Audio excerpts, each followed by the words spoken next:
தினம்தோறும் விளக்கேற்ற நல்ல எண்ணெய் இதயம் நல்லெண்ணெய். எல்லாருக்கும் வணக்கம். இனிய பொங்கல் வாழ்த்துக்கள்.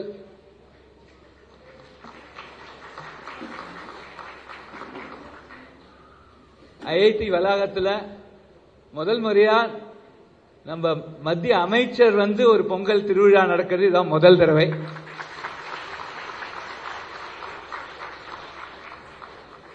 மாண்புமிகு அமைச்சரை மிகவும் அன்போடு வரவேற்கிறேன். Higher education secretary Vineet Joshi அவர்கள் வந்திருக்கிறார்கள். இந்த எஜுகேஷன் மினிஸ்ட்ரியிலிருந்து ஜாயிண்ட் செக்ரட்டரி எல்லோரும் இன்னைக்கு இந்த பொங்கல் திருநாளை நமக்கு சிறப்பித்ததற்கு மிகவும் நன்றி கூறுகிறேன். உழுதுண்டு வாழ்வாரே வாழ்வார், அல்லார் தொழுதுண்டு பெண் செல்பவர். உழவருக்கு எப்போதும் நாம் நம் வந்தனங்களை தெரிவித்துக் கொள்ள வேண்டும். உழவர் இல்லை என்றால் உணவு இல்லை. இந்த உழவு திருநாளில் இன்று உலகம் சஸ்டைனபிலிட்டி அப்படிங்கிற ஒரு கான்செப்டை எடுத்துன்னு போற சமயத்தில் நம் தேசத்து ஃபார்மிங் பிராக்டிசஸ், குறிப்பாக ஆர்கானிக் ஃபார்மிங்,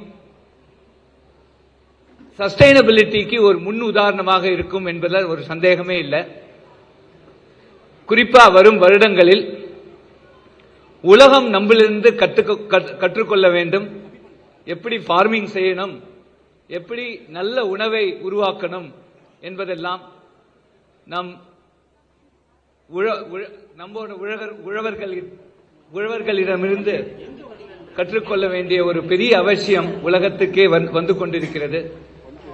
அந்த மாதிரியான மிகவும் முக்கியமான இந்த திருநாளில் இன்று நாம் எல்லோரும் ஒரு வளர்ச்சி பாதையை நோக்கி சென்று கொண்டிருக்கிறோம்.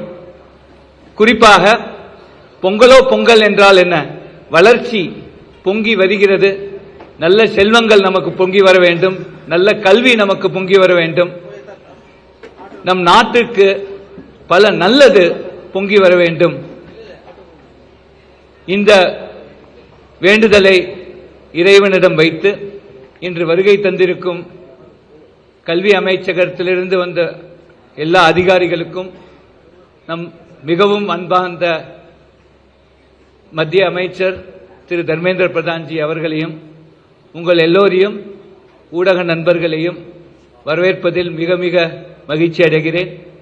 எல்லாருக்கும் இந்த தை திருநாள், நாளைக்கு பிறக்கப் போகும் தை திருநாள் ஒரு பெரிய வழிகாட்டியாக, தை பிறந்தால் வழி பிறக்கும் இருக்க வேண்டும் என்று எல்லாம் வல்ல இறைவனிடம் வேண்டி இந்த திருநாள் மிகவும் நன்றாக அமைய வேண்டும் என்றும் வேண்டி விடைபெறுகிறேன்.